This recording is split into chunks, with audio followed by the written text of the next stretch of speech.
your gig. I'm just sort of stepping in. Okay. Okay, everybody, make some noise.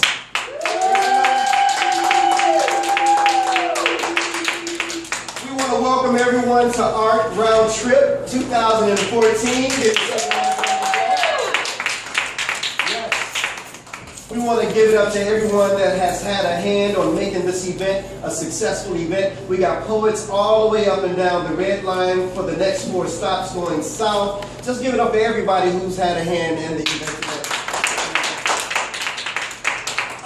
My name is BLAQ. I'm the president and founder of the poet organization People of Extraordinary Talent, founded in 1990. And what we are an artist activist organization, which means that we use art for activism work. We feed the hungry, we clothe the poor, we go to juvenile detention centers, homeless shelters, battered women's shelters, and anywhere that we are needed to mentor, coach, counsel, inspire, uplift, and encourage and motivate. And so we have some poets that are here today that we would like to share a little bit with you all. But before we go into what we do, we love crowd participation.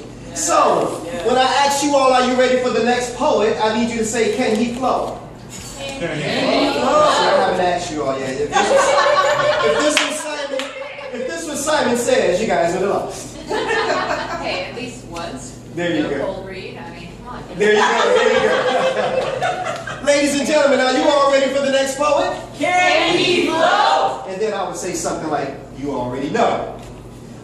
We ask that you put your cell phones on vibrate so it won't break the artist's concentration when they are on stage performing. Keep your table talk down to a minimum. And also, if we ask you, are you ready for the next poetess, you say, can she flow? Oh my God, y'all got it good over here. Ladies and gentlemen, we're about to start this thing off. We got Robin Fine in the building. Give it up, give it up.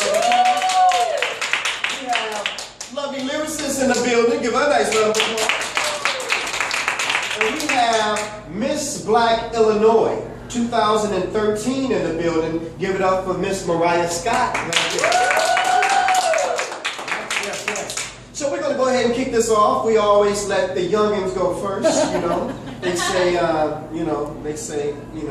the younger folks got to go ahead and kick it off, open up the door. So ladies and gentlemen, without any further ado, this is a wonderful, phenomenal, amazing, incredible artist. She's a college student. And again, she's the 2013 Miss BLAQ Illinois. Ladies and gentlemen, without any further ado, are you all ready for the next poetess? Can she flow? Y'all already know. Put your hands together for Mariah.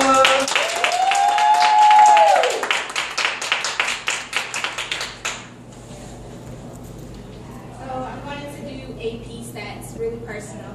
It addresses a lot of what's going on in Chicago right now with the gun violence on the south and west side of Chicago. So, my brothers and my sisters, it has been brought to my attention that we are no longer fighting for a change.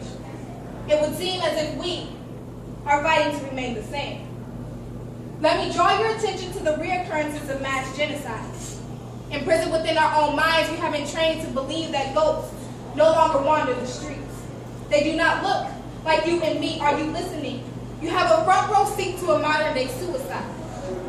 You accompany your lives to lively beats while countless bodies are passing in the streets.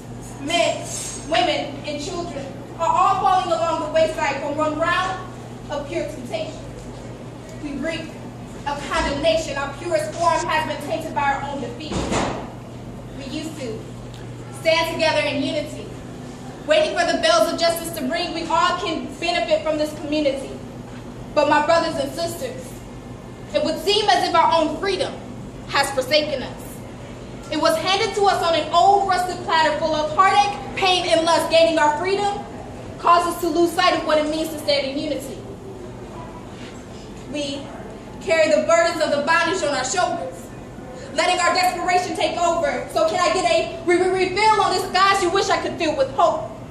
As the noose is slightly tightened around our wrist, no judge can understand why we constantly lynch our brothers and sisters into exile. We pile empty boxes to store our hopes and dreams, as if our legacy had died with Dr. King, so we believe that our silence is golden. We pour out bottles of liquor for our dead homies, tie teddy bears around poles so all can unravel our pains. But t-shirts can no longer accommodate from the faces of the fallen, and I can no longer kick back my little boys and girls recall that tricks are for kids, but tricks come in bloody red. They are trying to live within the realities. Frightened because they know human beings were never supposed to become an endangered species. Yet we constantly kill their dreams. Peter Pans and Cinderellas don't exist in this era. We militarize them into toy soldiers. As if the threat was not the man who taught his child to carry around guns with iron fists. So they exchanged a GED for an AK. But readmission is only for Class A, so they believe that this peace will set them free. But my peace will help them see that still they rise, but still they deny that they don't shout across the mountaintop that this means war. When we used to sing spiritual hymns saying, study war no more. Yet studying is what we do. How many deaths does it take for us to realize that even our children are marching into their own funerals?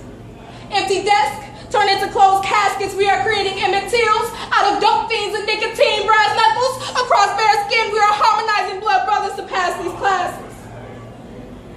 When we don't even realize that our children are not the ones to take the last hit. We need to travel back to where our history began and lift its hands to the kings and queens that stand before me. And all you have to do is just remember the pain, remember the atrocities, remember the power that brought together a nation singing, free at last, free at last. Thank God Almighty, we are free at last.